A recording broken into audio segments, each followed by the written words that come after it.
Yeni bir videodan herkese selamlar sevgiler dostlar, nasılsınız? Umarım iyisinizdir, keyfiniz ve sağlığınız yerindedir. Beni soracak olsanız ben çok iyiyim, birazcık heyecanım var. Başlıkta da gördüğünüz üzere Güney Afrika'ya gidiyoruz. Yolculuğumuz Cape Town'a. Bir süredir Afrika rotası istiyordunuz benden.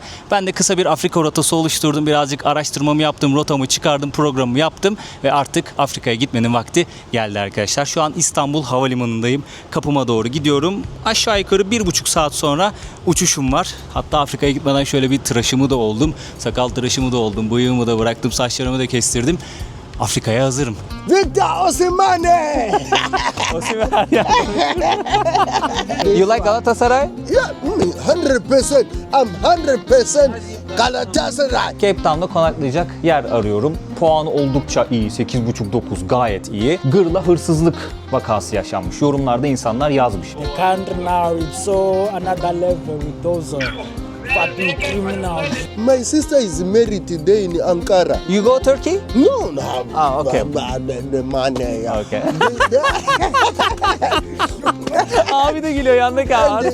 Yandaki abi de gülüyor hareketlere. Dostlar, şans eseri bulduğum restorana bakın. Mezopotamya Kurdish restoran diyor. Burada bir kahvaltı yapalım ya. Pideler var arkadaşlar. Kurdish pide olarak yazmışlar. Mezopotamya'nın imzası olan yemekler olarak belirtmişler bu sayfada. Şöyle bir dönem düşünün. Siyahlarla beyazların bir bankta bile yan yana oturamadığını düşünün. İktidarı alan o beyaz ırk kendi ırkının dışında, yani beyaz olmayan herkes üzerinde sistematik olarak kamusallaştırılmış ırkçılık temelli bir ayrımcılık kuruyor arkadaşlar. Yani bir baskı rejimi kuruyor. Şu an biz Afrika kıtasının en güneyindeyiz arkadaşlar. Güney Afrika Cumhuriyeti'ndeyiz. Aşağı yukarı 65 milyon nüfus var bu ülkede. Ve çok renkli bir ülke. 11 farklı resmi dili var. Yani inanılmaz kültürel çeşitliliğin olduğu bir ülke arkadaşlar burası. Bu arada buradaki evlerin renkli olmasının bir sebebi var. Şimdi burada yaşayan insanlar bir dönem kendi memleketlerinden buraya köle olarak getirildikleri için yaşamaya zorlanıyorlar aslında burada. I hope you can visit Ankara.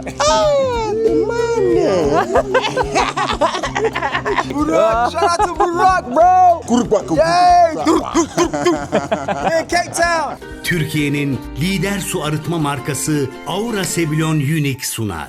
Ve 60. ülkem Güney Afrika'ya ayak basmış bulunuyorum arkadaşlar. Ülkeye çok rahatlıkla girdim. Bunların hepsini anlatacağım ama öncelikle para bozalım, taksimizi çağıralım ve otelimize bir an önce giriş yapalım. Çünkü çok uzun bir yolculuk yaptım, birazcık yorgunum. Cape Town'a gelirseniz havalimanında valizlerinizi aldığınız kısımda bir tane böyle döviz ofisi var arkadaşlar. Kura şöyle bir bakıyorum, birazcık düşük, yani internette yazan kurdan birazcık düşük ama mecbur buradan paramızı bozduralım ki taksiye para ödeyebilelim. Güney Afrika'nın para birimi rand. Bugünün kuruyla 1 dolar 16,53 rand yapıyor. 1 euro da 19,4 rand yapıyor arkadaşlar. 1 TL de 0,36 rand yapıyor ama tabi havalimanında bozarsanız biraz daha düşük kura bozuyorsunuz. Maksat cebimde birazcık nakit olsun, ne olur ne olmaz. Ülkeye girişte de çok kolay girdim. 30 saniye falan sürmedi yani. Mührü bastı, sadece ne için geldin dedi, kaç gün kalacaksın dedi. Not bile tutmadı yani, öyle prosedür olarak sorulmuş. 1-2 soruydu. Çok rahat bir şekilde ülkeye giriş yaptım. 30 günlük vize verdi. Pasaportuma yazdı, mührü vurdu. İlk rantlarımız şöyle göstereyim sizlere parayı. Nelson Mandela var paranın üzerinde. Dostlar, genelde paramızı bozduktan sonra gittiğimiz ülkelerde sim kart alıyorduk ama biliyorsunuz ben Esimo'yu kullanıyorum. Buraya gelmeden önce limitsiz paket yaptım. Ondan da bahsedeceğim ilerleyen dakikalarda. Uçak piste indiğinden beri internete bağlıyım, yani internet ihtiyacım yok. Şimdi burada Uber var.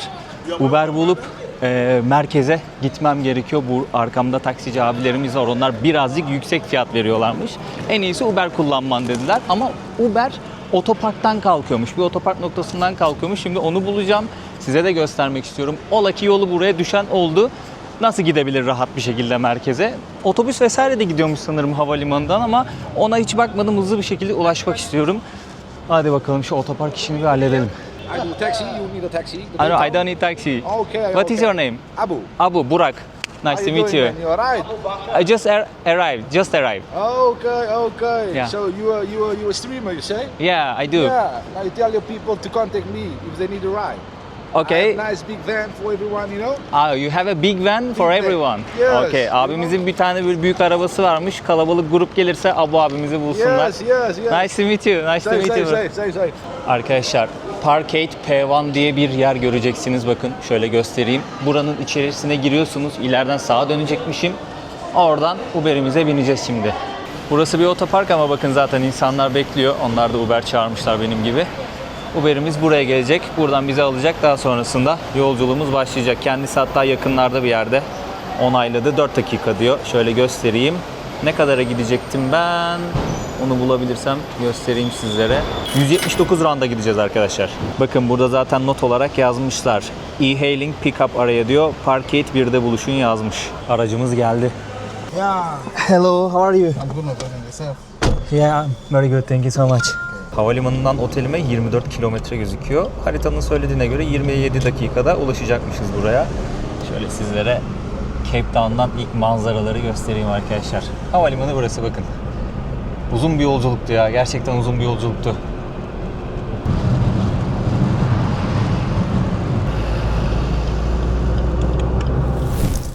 Şimdi kapımızı kilitleyelim. Artık hayalini kurduğum şeyi yapabilirim. Saatlerdir bu anı bekliyorum. Oh be, sonunda yoruldum, çok yoruldum. O kadar uzun bir yolculuktu ki. Yatak da yumuşakmış ha, bayağı yumuşakmış. Odama yerleştim dostlar. Gelin sizlere kalacağım yeri gezdireyim. Şöyle odam. Çift kişilik bir yatak var burada. Burası ufak bir daire arkadaşlar. Şöyle kullanabileceğimiz bir mutfağımız var. Hemen onun yanında tuvalet ve banyo var. Burayı da göstereyim sizlere. Gayet temiz ve düzenli duruyor yani. Tuvaleti, banyosu olsun, mutfağı olsun, odanın kendisi olsun. Gayet temiz ve düzenli duruyor arkadaşlar ve tamamen bize ait olan bir teras var. Şöyle terası da göstermiş olayım sizlere. Buranın ismi The Villa Rosa, Sea Point bölgesinde. Burayı bulana kadar bayağı bir araştırma yaptım. Şimdi Cape Town'da, belki Güney Afrika'nın genelinde böyledir, konaklayacağınız yeri seçerken dikkatli olmanız gerekiyor. Çünkü hırsızlık vakaları oluyormuş arkadaşlar. Ben yorumlarda sıklıkla karşılaştım.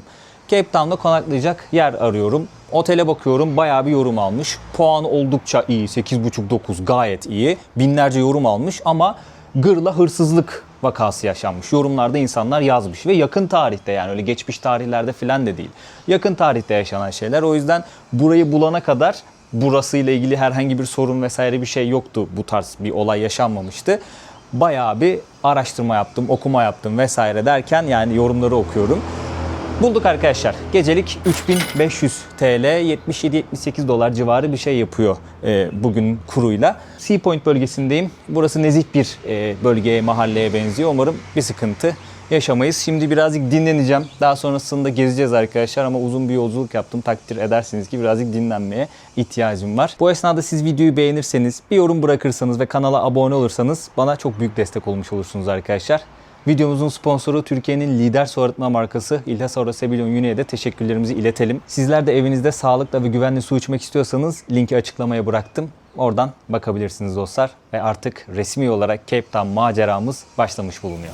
Cape Town sokaklarında gezmeye başlayabiliriz. İlk durağımız konakladığım muhit olan Sea Point arkadaşlar. Buradaki evleri göstermek istiyorum sizlere. Bakar mısınız aldıkları önlemlere? Buraya girmek için öncelikle böyle bir kapıdan geçmeniz gerekiyor. Bunun dışında bahçeye birisi böyle atlayıp da girmesin diye bu tarz böyle diken tarzı metaller koymuşlar. Onunla da yetinmemişler ve elektrikli tel koymuşlar arkadaşlar bakın. Önlem üzerine önlem alınmış fark ettiğiniz üzere. Şimdi Güney Afrika hakkında araştırma yaptığım zaman buranın tehlikeli olduğunu birçok yerde okudum. Buraya gelen insanların söylediği şu: bir yere mi gideceksin abi? Otelin neredeyse taksiyi çağır, taksi gelsin, onu gör. Çık, bin, gideceğin yerde nereye gideceksen, bir kafeye mi, bir restoran mı, bir yeri mi ziyaret edeceksin, onun önünde in. Yani hiçbir şekilde sokakta yürüme, risk alma, kendini bu tehlikeye, atraksiyona sokma. Bunu telkin ediyorlardı buraya gelip ziyaret eden insanlar. Şu an Sea Point nezih bir bölge ama burada bile bu kadar fazla önlem alındıysa demek ki bir bildikleri var, yani bir durum var burada. Bütün evler bu şekilde, bakar mısınız? Elektrikli tel var, burada yine dikenli metaller var. Burada da bir tane evsiz abimiz yatıyor. Bayağı bir evsiz sorunu var burada ya. Gerçekten çok ciddi bir evsiz sorunu var. O yaşıyor mu ya? Ya nefes alıyor gibi ama çok da anlamadım. Hemen sağ tarafta da bir tane evsiz var. Ona sanırım bir yemek vermiş birisi. Karnını doyuruyor. Ya bir yanda bu evsizleri görüyorsunuz, bir yanda böyle çok lüks arabalar da görüyorsunuz burada. Yani çok gerçekten kaliteli markaların araçlarını da görüyorsunuz. İki uç yaşanıyor yani. Benim şu ana kadar ilk izlenimim, gördüğüm, sizlerle paylaşmak istediğim bu. Benim kaldığım yerden sahil yürüyerek 5 dakika. Hemen 2 blok yürüdüm, sahil şeridine ulaştım arkadaşlar. Şöyle sizlere buradaki evleri göstermek istiyorum. Ara sokaklarda nispeten böyle müstakil evler görmüştüm buraya gelirken. Belki siz de fark etmişsinizdir ama burada apartman tarzı yerlerde yaşıyorlar. Bakın hemen arka tarafta bir dağ, bir tepe manzaramız var. Burada böyle ağaçların dibine mesaj bıraktıklarını gördüm. Böyle haç koymuşlar mesela buraya. Buraya da bir mesaj bırakmış. Vefat eden birisi için mi yapıyorlar bunu yoksa başka bir şey için mi yapıyorlar bilmiyorum. Hemen burada sahil şeridiyle ilgili belli başlı yasaklar var. Onları koymuşlar arkadaşlar. Şöyle göstereyim onu da. İnsanların spor yapmaya geldiğini görüyorum. Oturup manzarayı izleyen var, yürüyüş yapan var, burada takılan var. Sahil şeridine biz de gelip bakalım nasıl bir yermiş burası. Şu an biz Afrika kıtasının en güneyindeyiz arkadaşlar. Güney Afrika Cumhuriyeti'ndeyiz. Aşağı yukarı 65 milyon nüfus var bu ülkede. Ve çok renkli bir ülke. 11 farklı resmi dili var. Yani inanılmaz kültürel çeşitliliğin olduğu bir ülke arkadaşlar burası. 3 tane farklı başkent varmış burada. Yasama, yürütme ve yargının farklı başkentleri varmış. Televizyondan izleyenleriniz varsa eline telefonu alsın, Google haritalara girsin, arama kısmına Güney Afrika yazsın. Ülkeye geldiniz. Birazcık küçültün haritayı. En güneyde olduğumuzu göreceksiniz arkadaşlar. Afrika kıtasının en güneyindeyiz. Orada 2 tane şey dikkatinizi çekmiştir diye düşünüyorum. Şu an arkamızda görmüş olduğunuz okyanus, Hint Okyanusu ve Atlantik Okyanusu'nun kavuştuğu kısımlar. Haritada zaten Hint Okyanusu'nun olduğu kısmı ve Atlantik Okyanusu'nun olduğu kısmı görmüşsünüzdür. Kavuştuğu yerlerden biri buralar arkadaşlar. Bayağı bir kayalık ama onu fark ettim. Sahile inebileceğiniz merdivenler var. İnebiliyorsunuz.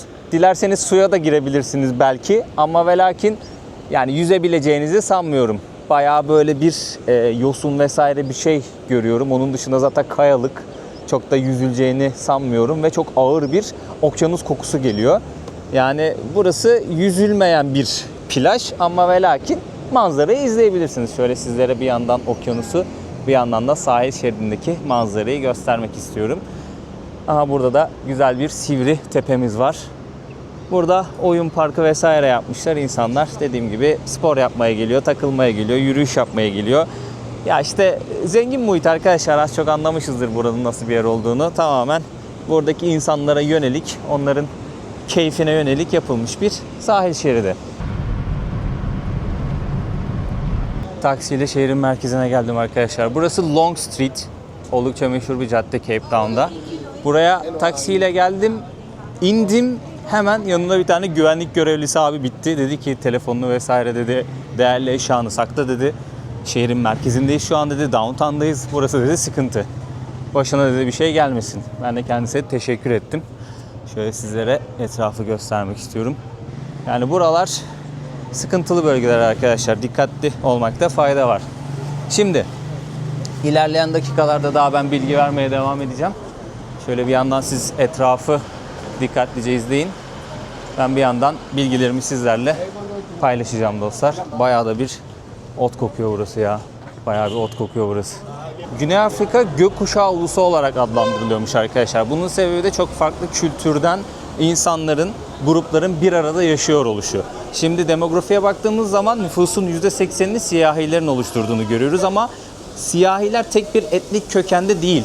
Afrika'nın farklı etnik grupları burada zamanında yaşıyormuş ve birlikte bir ortak kültür oluşturmuşlar burada.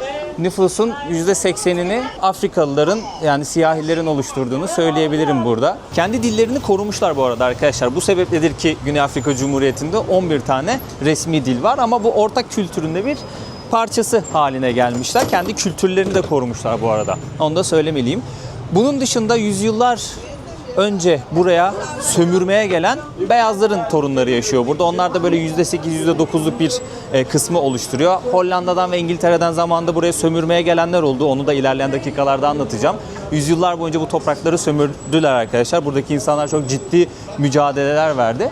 O beyazların, İngilizlerin ve Hollandalıların torunları da burada yaşıyor. Bunun dışında Asya'dan zamanında buraya tarlalarda çalıştırılmak için getirilen insanlar var. Asyalılar ve Hintliler olarak gruplandırıyorlar bunları. %2-2,5'luk bir kesimi oluşturuyor. Ve yine %10'a yakın olan bir kesim var burada, son grup. Onlar da melezler. Kim bunlar? İşte zamanında buradaki orijin Afrikalılarla beyazların ve gelen bu Asya ve Hintlilerin bir aile kurması, birleşmesiyle oluşan bir grup arkadaşlar. Aslında 4 alt grupta bu demografiyi incelediklerini görüyoruz uzmanların. Bunlar şu an Güney Afrika Cumhuriyeti'nin demografisini oluşturuyor. Toplumun parçaları, ortak kültürü oluşturuyor ama ve lakin burada bir beyaz üstünlüğünü hala çok net bir şekilde görebiliyorsunuz. Yani Cape Town'u şöyle birazcık gezdiğiniz zaman en güzel yerlerin zamanında buraya sömürmeye gelen o İngiliz ve Hollandalıların torunlarına ait olduğunu çok net bir şekilde görüyorsunuz. Bazı kimseler böyle üzerlerine yelek giymiş, bir şeyin reklamını yapıyorlar. O dikkatimi çekti. Direkt kamerayı kendilerine çeviremiyorum. Hem saygısızlık olur hem de tepki gösterebilirler, kızabilirler. Şöyle sokakları bir yandan gösterirken onu da söyleyeyim arkadaşlar. Zaten etrafı dikkatlice incelerseniz belli başlı şeyler dikkatinizi çekmiştir. Şu belinde cop olan yelekli abiyi görüyorsunuz değil mi? Bakın şimdi yanından geçeceğiz. Bu tarz böyle güvenlik görevlileri var şehrin belli noktalarında ve sol tarafta yine bir yelek giymiş 2 tane abla görüyoruz. Onlar da ne yapıyorlar? Bir reklam yeleği giymişler aslında. Ekmeklerini kazanıyorlar. Ama o güvenlikleri şehrin birçok noktasında görüyorsunuz. Yani polis değildir belki ama işte sokakta böyle hırsızlık olayları çok oluyormuş. Bu downtown bölgesinde yani şehrin merkezinde. Onu engellemeye çalışıyorlar. Yani burası genellikle böyle yan kesiciliğin çok olduğu, silahlı soygunun olduğu, genelde böyle hırsızlık olaylarının yaşandığı bir bölge. Ama Cape Flats dedikleri banliyöler var arkadaşlar. Aslında buranın gettosu, gecekondu mahalleleri diyeyim ben. Orası bayağı bir sıkıntı. Yani bu suç indeksiyle ilgili bir makale okumuştum. Kaç yılına aitti hatırlamıyorum da dünyanın en tehlikeli 16. şehri seçilmiş Cape Town. Yani çok fazla cinayet olayı oluyor, hırsızlık olayı oluyor. Bu tarz şeylerin yaşandığı bir şehir burası. Ama tabii ki şu an bulunduğumuz yerde de mutlaka oluyordur böyle şeyler. O makaleyi incelediğimde şunu fark ettim. O Cape Flats dedikleri muhitlerde daha çok bu olaylar yaşanıyormuş. Bunun sebebi de işte işsizlik oranı çok yüksek. Yaklaşık %37 civarında. Bu insanlar iş bulamıyor. Evsiz çok fazla. Sebebi aslında bu işsizliğin sebeplerinden, sonuçlarından biri bu, özür dilerim. Ne yapıyorlar? Sokaklarda yaşıyorlar, aç kalıyorlar. Bir noktada aslında bu insanları suça sürüklüyor. Yani karnınız aç, iş bulamıyorsunuz, çalışamıyorsunuz, karnınızı doyuramıyorsunuz, ailenize bakamıyorsunuz artık. O radde nasıl bir his bilmiyorum. Günün sonunda bu insanları bu sebep suça itiyor. Bunun dışında o Cape Flats dediğim banliyölerde çok ciddi bir yasa dışı silahlanma olayı var. Çeteler kuruluyor. Ve bu çete üyeleri para kazanmanın derdinde. Nasıl para kazanacak? İllegal yollarla para kazanacak. Uyuşturucu üretim, sağlama, satma, tüketim, ya her şey o bölgelerde inanılmaz gırla diyeyim ben size arkadaşlar. Doğal olarak bu keyif verici yasaklı maddelerin girdiği yerlerde suç oranlarının arttığını da görüyoruz ve çok ciddi bir para kazanma yöntemi aslında bu. Bunun farkında olan çeteler büyümeye çalışıyor, çetelerini güçlendirmeye çalışıyor ve belli başlı bölgelerin sahibi olmaya çalışıyor. Bu da çete savaşlarını doğuruyor arkadaşlar. Savaşın olduğu bir noktada, yani böyle çete savaşlarının olduğu, bu tarz böyle mücadelenin, gerginliklerin olduğu yerde suç oranı artar arkadaşlar. Cinayet artar ve bu hiç kimseye bir fayda sağlamaz. Ama ne yazık ki şu an Cape Town'un böyle bir gerçekliği var. Çok acayip konsepte bir kahveci buldum arkadaşlar. Büyük ihtimalle Türkiye'de böyle bir şey yapılsa inanılmaz linçer. Kilisenin önünden geçiyordum. Baktım böyle masa sandalye atmışlar. Gençler oturmuşlar. Hem sohbet ediyorlar hem kahve içiyorlar. Dedim lan nereden almış bunlar kahveyi? Böyle etrafa baktım. Kafe vesaire bir şey de yok. Sonrasında böyle kilisenin önünden yürürken müzik sesi geliyordu böyle. Bir müzik de açmışlar. Bir yandan onun müziği dinliyorlar. Bir baktım orada ufak bir tezgah var. İçeriye böyle bir girdim, kahve yapıyorlar orada. Çocuklar, gençler orada kahve yapıyorlar. Kilisenin girişi ağı. Orada kahveyi yapıyorlar. Kendilerine güzel böyle bir R&B müzik açmışlar. Onu dinliyorlar. Bu arada kilisenin kapısı orası yani. Alabilir miyim buradan, kahve içebilir miyim? Tabii ki dedi. İşte orada 4-5 çeşit kahve yapıyor. Kendime bir tane latte aldım arkadaşlar. 40 gram şöyle porselen bardağımda getirdi. Ben orada oturmadım. Dilersen dedi orada oturabilirsin dedi. Dilersen dedi kilisenin içine oturabilirsin dedi. Dilersen dedi arkada bir bahçemiz var, oraya oturabilirsin dedi. Ben bahçeye geldim. Dedim ki nasıl yani, kilisenin içine oturabiliyor muyuz kahve alıp? Evet dedi. Kız çıktı tezgahın oradan. Kilisenin içine girdik beraber, gösterdi. Dedi ki bakın burada dedi oturabiliyorsunuz. Hani kahvenizi alıp sohbet edebiliyorsunuz. Burada oturup kahvenizi içebiliyorsunuz. İlginç bir konsept açıkçası. Kimin aklına geldi, bunu nasıl hayata geçirdi, bu izinleri nasıl aldı bilmiyorum ama kendisini tebrik ediyorum. Ben de sizlere bu kadar ilginç bir fikir olmasa da seyahat ettiğiniz zamanlarda işinizi kolaylaştıracak bir uygulamayla geldim arkadaşlar. Biliyorsunuz ben internete Esim.io ile bağlanıyorum. Esim.io 190'dan fazla ülkede bizleri internete kesintisiz ve sorunsuz bir şekilde bağlayan bir uygulama. Dilersek bakiye yüklüyoruz, kullandığımız internet kadar ücret ödüyoruz. Dilersek bir paket satın alıyoruz, o paketi kullanıyoruz. Limitsiz internet var. Siz seçtiğiniz gün boyunca limitsiz bir şekilde internete bağlanabiliyorsunuz. Kaç GB internetim kaldı derdine son veriyor bu seçenek. Bölgesel paketler var, global paketler var. Yani siz seyahat ettiğiniz dönemde hangisi sizin işinize yarıyorsa Esim.io'da seçenekler var arkadaşlar. Bu seçeneklerden birini değerlendirebilirsiniz. Esim.io'da OneSIM özelliği var. OneSIM özelliği sayesinde sadece bir kere kurulum yapmanız yeterli. Siz hangi ülkeye giderseniz gidin, Esim.io sizi o ülkedeki en iyi operatöre otomatik olarak bağlıyor ve bu da işinizi oldukça kolaylaştırıyor. Esim.io'da şahane bir kampanya var arkadaşlar. Siz Esim.io uygulamasını ilk kez telefonunuza indirip kuracaksanız Burak 100 kodunu girdiğinizde %100 bakiye kazanacaksınız. $20 mı yüklediniz? $40 olacak arkadaşlar. Ve dönem dönem Esim.io'da harika kampanyalar oluyor. Onu da takip etmenizi öneririm. Telefonunuzun Esim'e uygun olup olmadığına bakın ama mutlaka. Seyahat ettiğiniz dönemde gittiğiniz yerde sim kart satın alayım ya da faturamı açayım, faturam yüksek mi gelecek, düşük mü gelecek, böyle dertleriniz Esim.io ile birlikte son buluyor arkadaşlar. Ben uzun süredir kullanıyorum, oldukça memnunum ve bu sayede sizlere bunu gönül rahatlığıyla önerebiliyorum. Bu arada Esim.io uygulamasını açıklamadaki linkten veyahut da ilk yoruma sabitlediğim linkten indirebilirsiniz. Gezmeye devam edelim. Bu alanı kapatmışlar. Bir sürü tezgah açmışlar arkadaşlar. Şöyle sizlere göstermek istiyorum. Green Market olarak geçiyor burası. Downtown'da, şehrin merkezinde Green Market olarak geçiyor. Turistlere yönelik aslında bir yer yapmışlar. Gelip insanlar burada hediyelik bir şeyler bakıyorlar.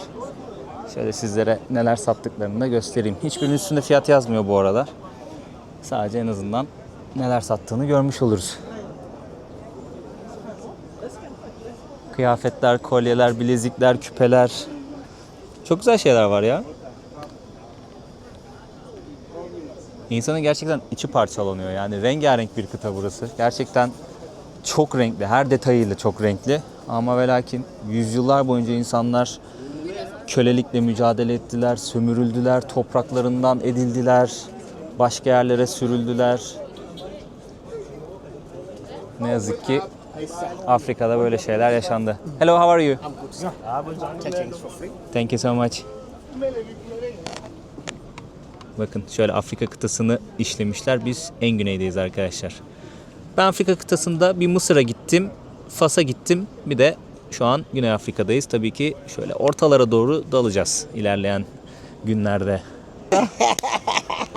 How did you... Galatasaray? You know Galatasaray? Yes. Osman. What is your name? Me, my name is Colt Nkosi. Koltinkosi. Nkosi. Inkosi. Nkosi, yeah. Inkosi. Burak. Yeah, Burak. Nice to meet you. Michael Chakwera.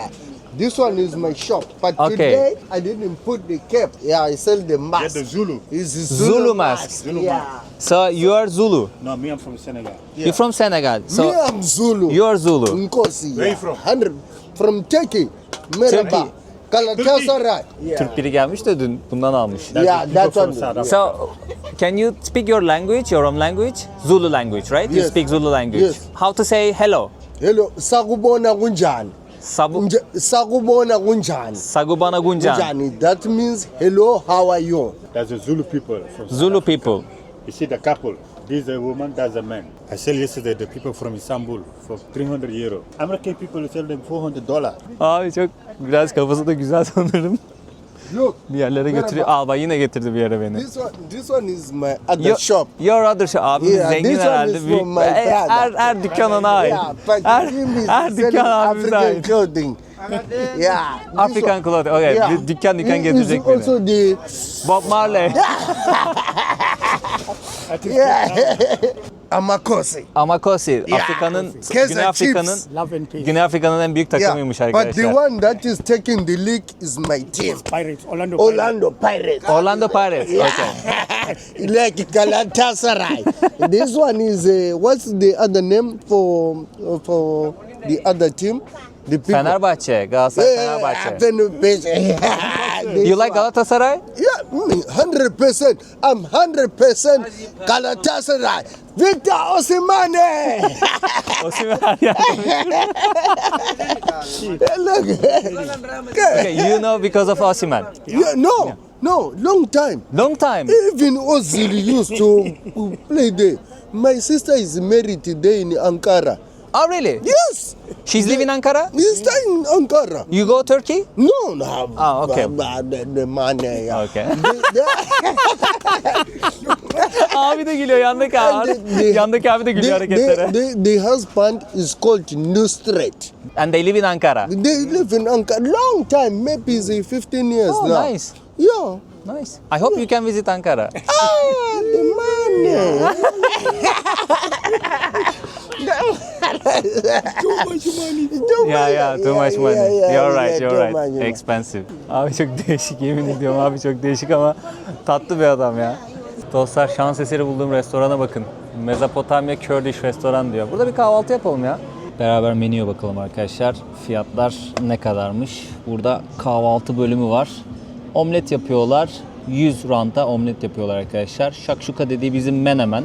120 ranta menemen yapıyor. Burada Kürt kahvaltısı diyor. 2 kişilik 180 rant. Burada içindekileri de görüyorsunuz. Mercimek çorbası var 75 rant. Burada börek var 100 rant. Pideler var arkadaşlar. Kurdish pide olarak yazmışlar. Parantez içerisinde pizzayı da belirtmişler. 150-160 rant civarı. Mezopotamya'nın imzası olan yemekler olarak belirtmişler bu sayfada. Ali Nazik var 240 rant. Burada testi kebabı var 2 kişilik 900 rant. İskender var 240 rant. Pideli köfte diyor. O da 250 rant arkadaşlar. Böyle resimde koymuşlar. Başka farklı bir sürü lezzet var arkadaşlar. Burada baklava da var tatlılarda. 110 rand. Künefe var. O da 110 rand. Mezopotamya Kürt restoranı arkadaşlar. Cape Town'da. Dostlar tabağımız geldi. Şöyle göstermek istiyorum sizlere. Menüde şakşuka yazıyordu ama bizim menemen tarzı bir yiyecek. Şöyle 4 parça pide ile birlikte getirdiler. 120 rand. Biraz farklı tarzda yapmışlar gördüğünüz üzere. Ama lezzeti gayet yerinde. Baharatı, hafif böyle bir biberin acılığı var. Gayet yerinde. Afiyet olsun.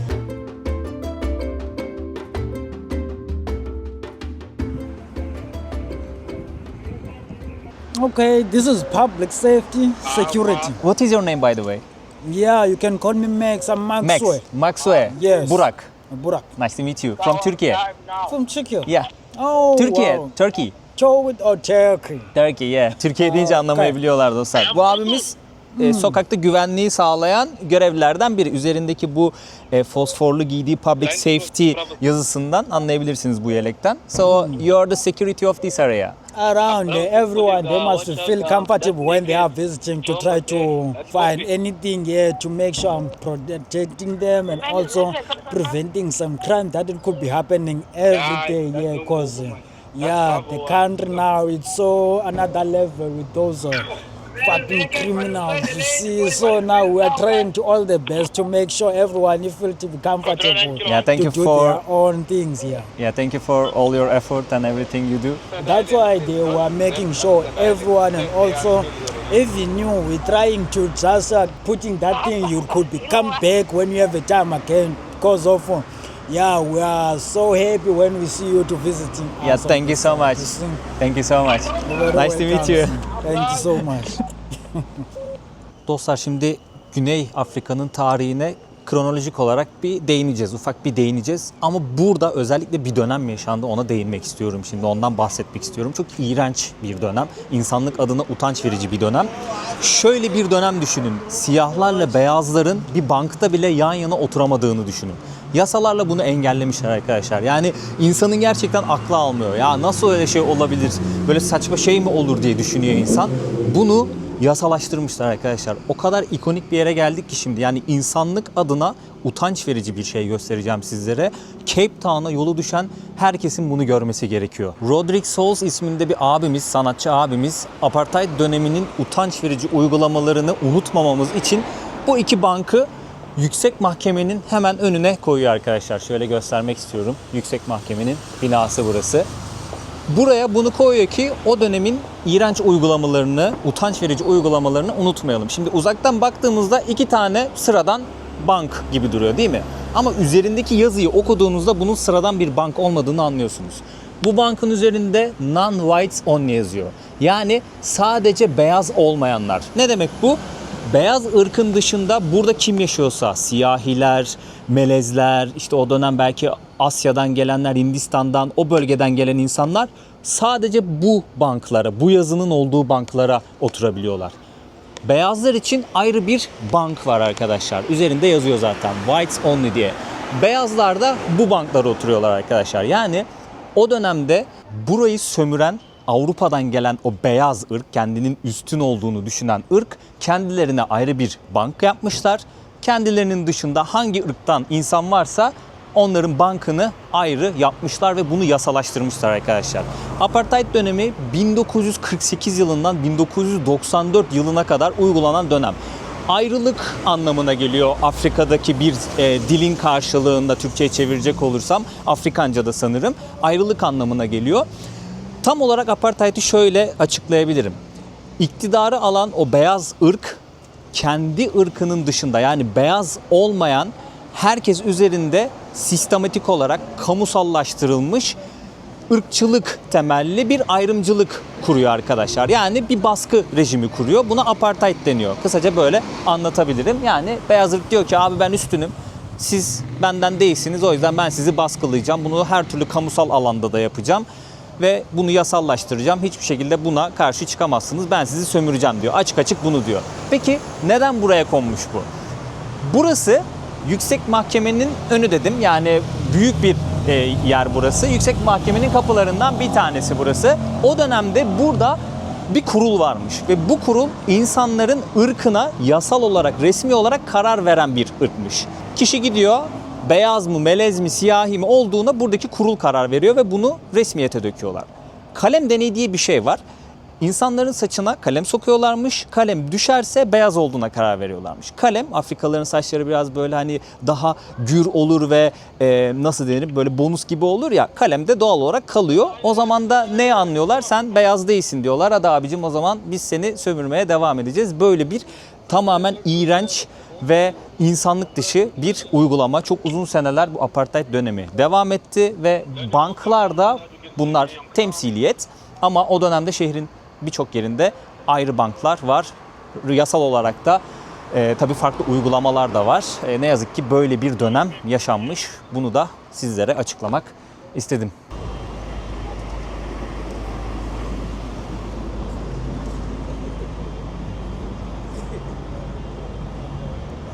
Cape Town'un Müslüman mahallesine geldik şimdi arkadaşlar. Burada renkli evlerin olduğu Bo-Kaap isminde bir yerleşim yeri var arkadaşlar. Bir bölge var.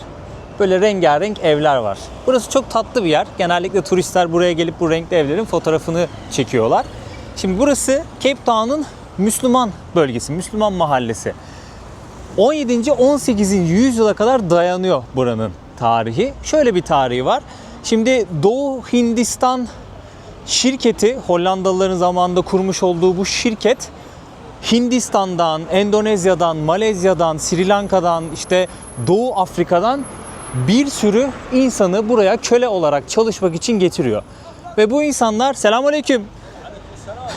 Bu insanlar burada ne yapıyorlar? Bir bölgede yaşamaya başlıyorlar. Ve zaman içerisinde birlikte bir aile oluyorlar. Yani evleniyorlar, aile kuruyorlar. Kültürleri ortak oluyor. Cape Malay diyorlar. Yani Cape Müslümanları olarak adlandırılıyor. Hem kendi kültürlerini koruyorlar hem de ortak bir kültür inşa ediyorlar. Ve o dönemden bugüne kadar bu bölgede yaşıyorlar arkadaşlar. Güzel bir mahalle, tatlı bir mahalle. Buraya insanlar gördüğünüz üzere fotoğraf çekilmeye geliyor. Rengarenk ya. Zaten şehrin içerisinde çok yakın. Yani merkeze çok yakın bir noktada yürüyerek gelebilirsiniz. Tabii yürümenizi çok önermiyorlar ama ben her yere yürüdüm bu bölgede. Şimdiye kadar bir sıkıntı da yaşamadım. Sağ olsunlar her köşe başında bekleyen o security abilerimiz, görevli abilerimiz bir şey olmasa da izin vermedi belki de, bilmiyorum. Hoşuma gitti, bak her yerde Filistin bayraklarını da görüyorsunuz. Şöyle göstereyim sizlere. Free Palestine yazıyor her yerde. Bu arada buradaki evlerin renkli olmasının bir sebebi var. Şimdi burada yaşayan insanlar bir dönem kendi memleketlerinden buraya köle olarak getirildikleri için yaşamaya zorlanıyorlar aslında burada ve tek tip bir yerde yaşıyorlar. Yani evlerini bile boyayabilecek hakları yok. Köle olarak getirilmişler buraya. 1834 yılında kölelik kalkınca bu insanlar ne yapıyor? Evlerini rengarenk boyuyor. Aslında bir kutlama gibi düşünebilirsiniz bunu. Ve yaptıkları bu şey günümüzde turistlerin ilgisini çeken bir aktiviteye dönüşmüş durumda. İnsanlar geliyor burada fotoğraf çekiliyor. Burayı da ziyaret etmiş oluyor. Aslında bu mahalleyi, sıradan bir mahalleyi bir odak haline getirmişler.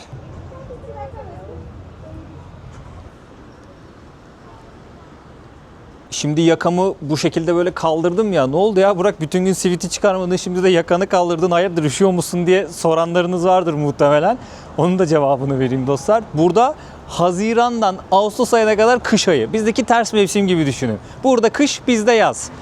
O yüzden birazcık serin. Yani ben hatta buraya gelmeden bir süre önce bir sel felaketi yaşandı burada. Çok ciddi bir fırtına çıktı. Evler hasar aldı. İnsanlar hayatını kaybetti. Özellikle şu an biz şehir merkezinde ve sahil bölgesinde daha çok dolaştık bugün.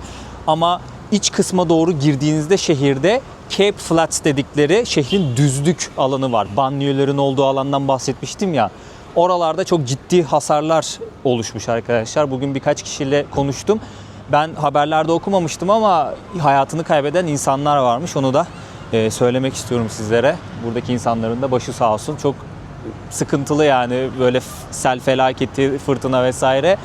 Buranın gerçeklerinden biri. Ve bizdeki ters mevsim yaşanıyor burada. Bizde yaz, burada kış arkadaşlar. Bundan sebeptir ki sivit giyiyorum. Hatta bazı insanlar dediğim gibi mont giyiyor, bere giyiyor. Bu arada sizlere bu güzel manzarayı da göstermek istiyorum arkadaşlar. Rengarenk evlerin arkasında kalan dağın ismi Masa Dağı. Bir aksilik olmazsa oraya da çıkmak istiyorum ama çıktığım vakitte şehri görebileceğim bir pozisyonda olmak istiyorum. Çünkü ara ara sis çöküyor, bulut çöküyor vesaire derken manzaramız kapanabilir. Güney Afrika tarihine göz attığımız zaman tam bir sömürge tarihiyle karşılaşıyoruz arkadaşlar. Bölgenin ilk yerleşikleri avcı toplayıcı Khoisan halkları. Milattan sonra 300'lü yıllarda Bantu toplulukları kuzeyden güneye göç ederek bu bölgeye yerleşiyor. Hollanda Doğu Hindistan şirketi 1652 yılında ticaret gemilerine tedarik sağlamak amacıyla Cape Town'da bir üs kuruyor. Daha sonrasında Hollanda'dan, Fransa'dan, Almanya'dan buraya göçen insanlar burada tarımla uğraşmaya başlıyor ve çiftçi oluyorlar. Bu insanlara Boer deniyor arkadaşlar. Daha sonrasında yerli Khoisan halklarını burada köle olarak kullanmak istiyorlar. Lakin dirençle karşılaşıyorlar. Sonrasında bu Hollandalı şirket Endonezya'dan, Hindistan'dan ve çeşitli yerlerden köleler getiriyor. Ve bu şekilde günümüzde Melez dediğimiz ırkın da aslında temelleri atılmış oluyor. 1652-1795 yılları arasında Hollandalıların çeşitli yollarla sömürdüğü bu topraklar artık İngilizlerin himayesine giriyor arkadaşlar. 1795 yılından 1910 yılına kadar İngilizler burada bir hakimiyet kuruyor ve büyük bir göç dönemi başlıyor. Bu göçün ana karakteri Boerler, yani biraz önce bahsettiğim çiftçiler. İngilizler yönetimi ele aldıktan bir süre sonra köleliği yasaklıyor. Bu durum Boerlerin yani çiftçilerin hiç hoşuna gitmiyor ve ülkenin iç kısmına doğru göçüyorlar. Ülkenin iç kısmına göçtükten sonra buradaki yerli halklarla savaşıyorlar ve kendi devletlerini kuruyorlar. Bu andan itibaren İngilizlerle Boerler arasındaki savaşlar da başlamış oluyor. Ta ki 1910 yılına kadar. 1910 yılında İngilizler ile Boerler İngiliz Milletler Topluluğu'na bağlı Güney Afrika Birliği adı altında birleşiyor. Tüm bu olaylar yaşanırken ülkede büyük bir göç dalgası daha oluyor. Bunun da sebebi ülkenin çeşitli noktalarında bulunan değerli madenler. Siyasi gücü tamamen elinde bulunduran beyaz azınlık bir yandan ülkenin kaynaklarını sömürmeye devam ederken diğer yandan çıkardığı yasalarla bu ülkenin gerçek sahiplerinin hayatlarını kısıtlamaya devam ediyor. Bu kısıtlamaların sonucunda 1912 yılında direnişin doğuşunu görüyoruz arkadaşlar. Daha sonrasında Nelson Mandela'nın liderlik edeceği siyahi haklarını savunmak amacıyla Güney Afrika Yerli Ulusal Kongresi kuruluyor. 1948-1994 yılları arasında insanlık tarihi adına utanç verici bir dönem yaşanıyor. Apartheid dönemi. İktidara gelen Ulusal Parti, beyaz azınlığın siyah ve diğer beyaz olmayan çoğunluk üzerindeki siyasi, ekonomik ve sosyal tahakkümünü yasalarda perçinliyor ve bunu devletin resmi politikası haline getiriyor. 1950 yılında çıkarılan nüfus kayıt yasasıyla her bir vatandaş resmi olarak 4 ırktan birine kaydediliyor. Beyaz, siyah, melez ya da Asyalı ve her bir ırkın hakları yasalarla belirleniyor. Şehirler ve yerleşim yerleri ırklara göre haritalandırılıyor. Farklı ırktan insanların evlenmesi ve cinsel ilişkiye girmesi tamamen yasaklanıyor ve suç sayılıyor. Plajlar, parklar, hastaneler ve okullar gibi kamusal alanlarda ırk ayrımı zorunlu hale geliyor. Siyahi çocukların eğitimi kasıtlı olarak kısıtlanıyor. Müfredat, siyahilerin sadece beyazların yanında işçi, hizmetçi veya vasıfsız eleman olmaya hazırlayacak şekilde tasarlanıyor. Siyahların beyazların yaşadığı bölgeye geçiş belgesi olmadan girmesi yasaklanıyor. Hayata geçirilen bu uygulamalara karşı siyahi halkın sivil itaatsizlik, grev ve protestolarla direndiğini görüyoruz. Uzun yıllar boyu büyük bedeller ödenerek gösterilen bu direniş 1994 yılında meyvesini veriyor. 27 Nisan 1994'te tüm ırkların katıldığı ilk genel seçim yapılıyor. Afrika Ulusal Kongresi büyük bir zaferle ayrılıyor ve Nelson Mandela ülkenin ilk siyah devlet başkanı oluyor. Ve böylelikle demokratik döneme geçilmiş oluyor ve gökkuşağı ulusunun da temelleri atılmış oluyor. Havayı ufaktan karartıyoruz arkadaşlar. Waterfront bölgesine geldim. Burada böyle bir dikdörtgen alan yapmışlar. Bunun ortasında insanlar fotoğraf çekiliyor. Karşıda da Masa Dağı var. Şöyle sizlere manzarayı göstereyim. Saat akşam 6 civarı hava kararıyor. Şu anda saat 6'yı 5 geçiyor. Tam olarak karanlık değil ama yakında kararacak. Burada da kardeşlerimiz. Checking effect. Checking effect. YouTube channel. YouTube channel. I also have YouTube channel. Hey, shout out to the YouTube. Checking effect. What's the name of your YouTube? Burak Durgun. Oh. Yeah, it's difficult. Burak Durgun. Dostlar No, Burak. abone olmayı unutmayın. Burak. Burak Durgun, yeah. Burak Durgun. Turkish. Turkey. Yeah, I can hear Turkey. you. Yeah, Ah, you know some Turkish? No, I can hear you. Okay. Yeah. Burak. All right, bro. I got you, bro. Yeah, thank Burak you. Durgun. Yeah, nice to meet you, bro. You too, brother. Perfect. Yeah, Burak. Ah. Shout out to Burak, bro. Yay. Yeah, Cape Town. Şu an Cape Town'un tarihi liman bölgesindeyiz arkadaşlar. Hemen sağ tarafta bir tane Türk restoranı var. Saray Turkish Restaurant. Bayağı da kalabalık ha içerisi. Güvenli bir alan burası. Bir alışveriş merkezi bölgesi gibi diyebilirim yani. Hem turistlerin geldiği hem de aktif olarak limanın işlediği bir yer burası. Tarihi liman bölgesi. Burada bir tane köprü var. Gemiler geçtiği zaman, tekneler geçtiği zaman açılıyor. Ama hangisi olduğunu bilmiyorum. Şu an bakıyorum, ileride bir tane görüyorum. Belki odur, belki farklı bir giriştedir. Şu an üzerinde bulunduğumuz çok da böyle ikiye ayrılıp yol verecek bir köprü modeli gibi durmuyor açıkçası. Kulağa birazcık garip gelebiliyor ama Güney Afrika'nın penguenleri meşhur arkadaşlar. Burada da bir tane penguen heykeli var. Üzerinde de martı kardeşimiz durmuş, etrafı süzüyor. Şöyle bir yandan gemileri de görüyorsunuz. Aktif olarak işleyen bir liman burası. Burada turlar da var. Şöyle göstereyim. Şu an kapalı ama turlar da gün içerisinde kalkıyor buradan. Sanırım çevreyi gezdiriyorlar. Burada da kardeşlerimiz akapella yapıyor. Kendilerine ufak bir destek bağışı yapalım. Sokakta akapella yaparak hem bahşiş topluyorlar, onu kendileri için kullanacaklar, hem de aslında pratik yapıyorlar, sanatlarını icra ediyorlar. Bu güzel bir şey. Sokak müzisyenlerini her zaman desteklemek gerekiyor arkadaşlar. Yani sokak sanatçılarını, daha doğrusu sadece müzisyenlerle sınırlandırmayın bunu. Belli başlı yerlerde böyle çerçeveler görüyorsunuz. Daha demin çerçeve aklıma gelmedi, dikdörtgen dedim. Masa Dağı'nı gören ve Sinyal Tepesi'ni gören, şurası Sinyal Tepesi olarak adlandırılıyor yanlış hatırlamıyorsam. Şöyle çerçeveler var. Masa Dağı buranın simgelerinden bir tanesi. O yüzden birçok yerden böyle manzarasını gördüğünüzde fotoğrafını çeken bayağı da bir turist göreceksiniz.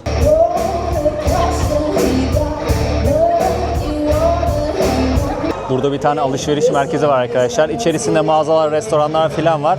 Hemen burada bir lise grubu konser veriyor. Burada da gençler ne yapıyor? Artistik hareketler yapıyorlar. Güzel bir iki tane şarkı söyledi gençler. Onları dinledim. Şöyle AVM'nin içine bir tur attım. İlginç bir şey yok. Yani klasik AVM. Yani zaten burası açık hava AVM'si gibi bir yer. Öyle düşünebilirsiniz. Waterfront. Güvenli bir bölge olduğu için bayağı bir kalabalık. İnsanlar akşam vakti şehrin diğer taraflarında rahat yürüyemediklerinden buraya geliyorlar. Burada takılıyorlar. Bir sürü de mağaza var. Mağaza geziyorlar. Restoran var. Yemek bir şeyler yiyorlar. Şimdi ben de yemek yiyecek bir yer arıyorum kendime. Bir karnımızı doyuralım ya. Saat geç oldu. Time Out Market diye bir yer buldum arkadaşlar. İçerisi gayet güzel görünüyor, baksanıza. Ortada masalar var. Siz bir şeyler alıyorsunuz, geliyorsunuz. Oturuyorsunuz burada yiyorsunuz. Gayet güzel abi, gayet güzel. Burada biz karnımızı doyurabiliriz. Bir sürü böyle restoran var buranın içerisinde. Şöyle göstereyim. Buradan kendimize uygun bir şeyler bulabiliriz ya. Ramen de var, pizza da görüyorum, hamburger de görüyorum. Tabak birazcık sıcak, o yüzden peçeteyle tutacağım arkadaşlar. İstediğim yemeği bulamadım, o yüzden kendime zor da olsa bir seçim yaptım ve dana etli lazanya söyledim. 185 rand bunun fiyatı. Şimdi yalan söylemeyeceğim, gözüme birazcık ufak geldi tabak. Böyle bir tribe girdim tabağı alınca ama belki tadı güzeldir. Bakacağız. Yani böyle bir yere geliyorsanız, şimdi Güney Afrika pahalı mı ucuz mu onu da çok kestiremiyorum geldiğimden beri. Artık siz buna karar verin videoları izleyince. Tadına bakalım ama. Güzel gözüküyor. Sadece az gözüküyor. Burada da canlı müzik başladı biraz önce. Yukarıda 2 katlı burası. Bir grup müzik yapıyor. Gayet güzel bir ortam yani. Böyle insanların gelip bir arada oturup bir şeyler yiyip içtiği, sohbet ettiği yerleri seviyorum. Yerel lezzetleri bulamayacağınız bir yer. Genellikle böyle dünya mutfağından yiyecekler var, öyle söyleyeyim. Gayet güzel. Ben öyle çok lazanya insanı değilimdir ama güzel yapmışlar. Evet dostlar, videomuzun sonuna geldik. Dilim döndüğünce sizlere bir şeyler anlatmaya çalıştım. Şehri göstermeye, tanıtmaya çalıştım. Atladığım bir şey varsa affola. Bir sonraki videolarda bunları telafi ederim. Güney Afrika'ya başladık. Serimiz devam edecek. Diğer videoları da izlemeyi unutmayın ki tam anlamıyla burası hakkında bir bilgi sahibi olalım. Umarım keyifle izlemişsinizdir videoyu. Videoyu beğendiyseniz beğen tuşuna basarsanız çok sevinirim, emeğimin karşılığı olarak. Burası hakkında yorumlarınızı da merak ediyorum. Böyle birkaç cümleyle yorumlarınızı da belirtirseniz çok sevinirim ve kanalımı abone olarak destekleyebilirsiniz arkadaşlar. Sonraki videolarda görüşmek üzere. Kendinize çok iyi bakın. Ben dinlenmeye çekiliyorum. Hoşçakalın. Türkiye'nin lider su arıtma markası Aura Sebilon Unique sundu.